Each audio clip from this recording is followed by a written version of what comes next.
Hello everyone, my name's Ian. Welcome back to my hobby YouTube channel In Brief Book and Film Reviews. So I just wanted to come online today to give a review to an absolutely iconic album, in my opinion anyway.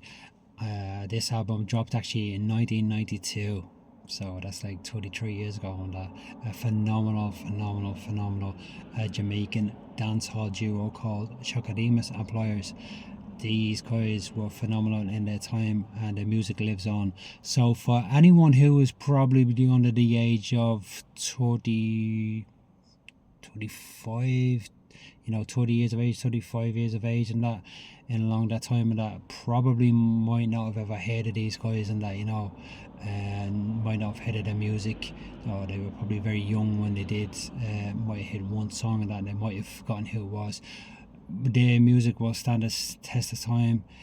Some of them, the songs will still be played in dance halls, not just in Jamaica but across the world, and that in clubs and stuff, and that. This duo were from Jamaica. I think they were from Kingston originally. The Chaka Demus was born John Taylor, I think it is John Taylor, and Pliers was called born Everton Boner. They were a single. They were solo artists at the time of that. Chaka Demus was a DJ, and Pliers was a guy who had a phenomenal angelic kind of superstar voice, singing voice. Both of them would come back, have really good attitudes towards life, and that they would be seen as rude boys or anything like that. Jamaican rude boys. They would be seen as people who would have really good attitude. I think both of them were. I think they did a gospel album also as well. I can't remember the name. I think it came out in 2017 or something like that. But for this album itself was 1992. They actually had another album 2 years later, 1994, which is really good. One of my favourite tracks of all time was actually on a 1994 album called She Don't Like Nobody. That's a phenomenal song, it really is. But for the one I'm just going to do now, 1992 album had the iconic dancehall song More Than She Wrote, and Tease Me, and Twist and Shout. If you put the links down to the songs on that, so there's a playlist there on YouTube you can listen to. If you haven't heard this, for all you young bucks out there, and that, you need to go and listen to this music, and that it's really phenomenal. You gotta appreciate the genre, dancehall, Jamaican dancehall, coming from the roots and that of reggae. And you need to appreciate the beats, the sounds, all the background sampling and stuff, and that really is a phenomenal album. And that it was released under Greensleeves, Ross, and I think at the time Powwow, in 1992. Its running time, I think, is about 50 minutes or something, and I think it was 12 back in those days. It was like a 12 tracks per album, and that they didn't really go over the 12 tracks, and that's only in the late years hip-hop artists that releasing 16, 17 tracks on an album and stuff, and that. So it really is. I can't really state any more, but about the album itself, and that I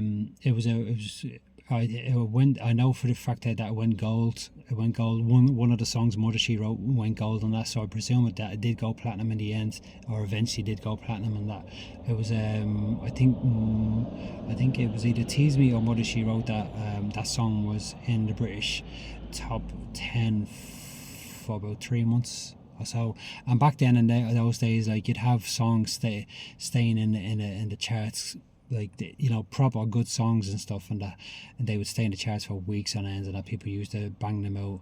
They really used to love them. And that now what you find is you'd have artists who'd come out, and everything gets thrown out within the first 3 or 4 weeks. That artist had one song that'd go to number one, and then it'd be another song be thrown out a month afterwards, and that it was different back then, and that you throw out a song, let it go out for 3 months, it would stay 3 months, and then the label would release a different song or a different track on the album, and that, and see where that went.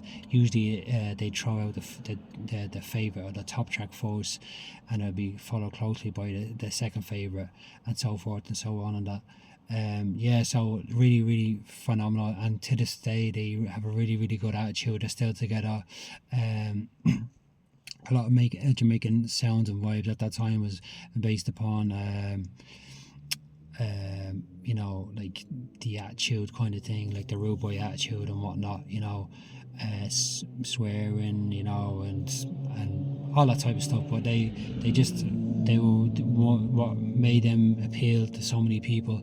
It was just like the good sound, the good vibes and stuff, not explicit at all. And that I think there was like one or two of the songs that had a little bit of explicitity in it, which like one or two swear words and stuff. But it's nothing in comparison to the stuff that you hear online now. You're in your car with your kids or your grandchildren and stuff, and you're hearing pussy crack and all this type of shit, all this type of stuff going on and that, like, and you're just thinking like how the radios can play that now, like, and it's like that's why I don't, me, when I'm driving with younger people, and mine is in my car and that, I don't play the radio. I let them play the music on their phones and stuff and that, because I know what's coming on the radio and that, and it's not nice. But back then it was all a feel good vibe. There was no swearing and stuff. I think it was just kind of more the rap brought that in, and then rap kind of, it was just in between that time where rap really started to come into fruition, and that, House of Pain,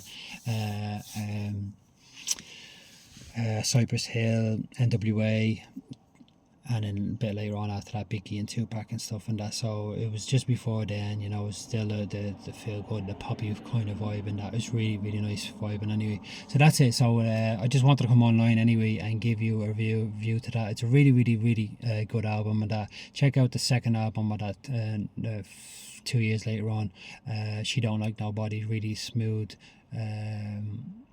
Really smooth sound to it. In the description I've added the links for the 3 most popular songs on this particular album, Bad Mind. So just tap on and tell me what you think of it. I'm sure that you all have, anyone that's plugging in and tuning in and has the memories of Chaka Demus and Pliers will have their favourite song also on that, and we'll have good memories. But anyway, I'm gonna let you go, and I hope you all have a blessed day there today, and stay positive always. Peace out.